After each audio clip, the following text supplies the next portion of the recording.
Digha rape कांड के दोषियों को तुरंत सजा देने की मांग को लेकर बीजेपी युवा मोर्चा ने दीघा में जुलूस निकाला और थाने का घेराव किया।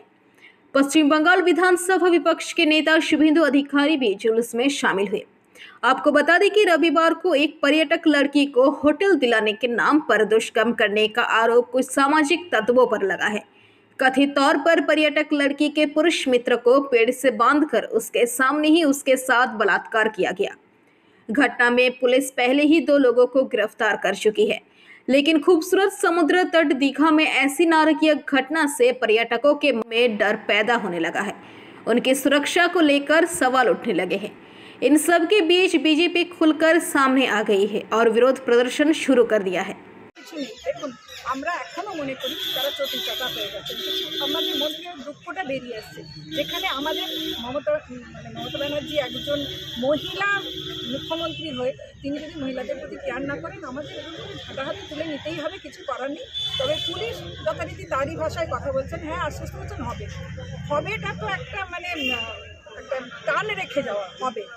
আপনারা চিন্তা করবেন না, এরপরে আমরা একটা কথাই বলেছি যে আজকে বোঝাতে পারলাম মানুষদের, হয়তো আজকে আমাদের কথা আপনারা শুনলেন, আমার ছেলেমেয়েরা শুনলো, কালকে যদি কারোর বাড়িতে নিজের বাড়িতে হয় সেটা আমার কথা শুনবে, তখন সে নিচে আমরা বলি না বাগাবাতে নেমে আসবেই, তখন সে নিজের হাতেই তখন আইনটা তুলে নেবে। আমরা চাইছি না, আমরা সেরকম পার্টি নই, আমরা চাইছি না যে এরকম নিজের হাতে আইন তুলে নিতে। তাই আইনের উপর ভরসা করেই এলাম। আমাদের আইনের উপর তারা মানতে রাজি নন, বললেন তাদের সম্বন্ধে আমরা দুজনকে ধরেছি, সেই দুজনের সম্বন্ধে আমরা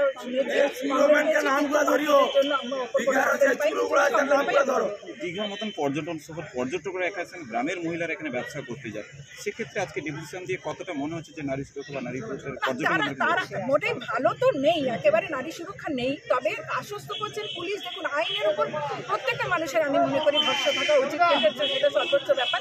সেক্ষেত্রে তারা যখন ভরসা দিচ্ছেন, বলছেন আমরা আরও বাড়বো, আরও স্ট্রং করবো, আমাদের মেনে নেওয়া ছাড়া এই জায়গাটা তো কিছু কথা নেই আমাদের। তবে তারা আশ্বস্ত করেছেন এবং নিজেরা অ্যাপোলজি টাইপেরই কথা বলেছেন। সেক্ষেত্রে আমরা তো ক্ষমা করে দাও, ক্ষমা তো করার কোনো জায়গা নেই, কিন্তু আমরা আইনের উপর ভরসা করার একটা জায়গা দেখিয়েছি।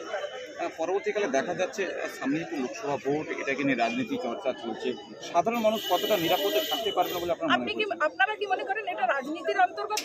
একটা মায়ের কোল খালি হয়ে যাচ্ছে, একটা মেয়ে মারা যাচ্ছে, এটা কি রাজনীতির অন্তর্গত? কিন্তু তার জন্য আমরা সোচ্চার হওয়া কি মানে কি রাজনীতি? একজন মানবিকতারও তো একটা জায়গা থাকে, আমরা মানবিক তাগিদেই এসেছি, তা রাজনীতি করতে আমরা আসিনি। মানে আপনি বললেন, আপনার সেই অর্থে বললাম। Bureau report, PVTV news.